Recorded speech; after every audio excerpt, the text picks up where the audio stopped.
Agriculture کے اندر technology کا امتزاج ہے، اس کے لیے کوئی گورنمنٹ بھی کوئی ٹریننگز یا اس طرح کی کوئی چیزیں نیفٹیک کے تھرو اور سم ویئر ایلس ایگریکلچر منسٹری کوئی پرووائڈ کرے گی؟ بالکل بالکل اس وقت ہو رہی ہے، کیونکہ دیکھیں اس میں دو تین چیزیں ہیں. اگر میں پیپل سائڈ ایجنڈا پہ جاؤں تو وزیر اعظم صاحب نے اب ہزاروں لوگ بھیجے ہیں چائنا، جو ینگ ایگریکلچر یونیورسٹیز کے گریجویٹس ہیں، to go there learn their practices and bring those best practices back here.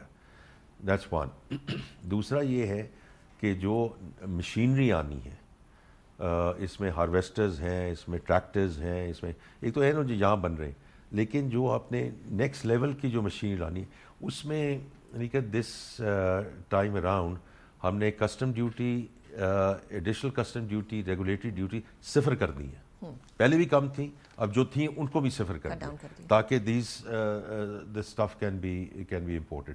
And then again the financing part of it, وہ بہت امپورٹنٹ ہے کہ ٹھیک ہے ایگریکلچر کریڈٹ تو اوپر گیا ہے، 15% اوپر گیا ہے، لیکن مسئلہ یہ ہمارا رہا ہے کہ چھوٹے کسانوں کو کریڈٹ نہیں ملتا تھا. اور میں خود بینکنگ سیکٹر سے آیا ہوں، تو چھوٹے کسانوں کو تو اس لیے ہم نے ان کو آڑتی کے حوالے کیا ہوا ہے. تو اب یہ زرخیزی کی جو اسکیم آئی ہے اس میں یہ ڈیجیٹل وہ اپلائی کر سکتے ہیں، اور اس سے زیادہ امپورٹنٹ چیز ہے کہ ان کو کولیٹرل نہیں دینا، رائٹ؟ بیکاز یہ جو چھوٹے کسان ہیں، یہ جو ہم مانگتے ہیں فردیں دیں اور all that, so that they don't require that.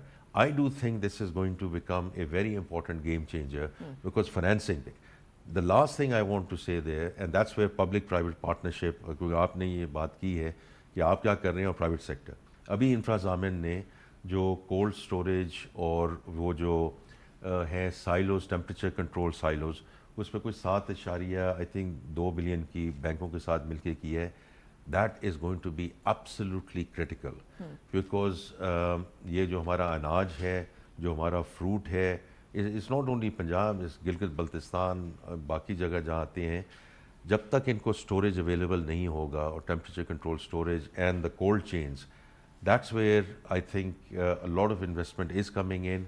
سو ہمیں جو ایگریکلچر کو دیکھنا ہے نا، اس کو ہم نے دیکھنا ہے فارم ٹو مارکیٹ.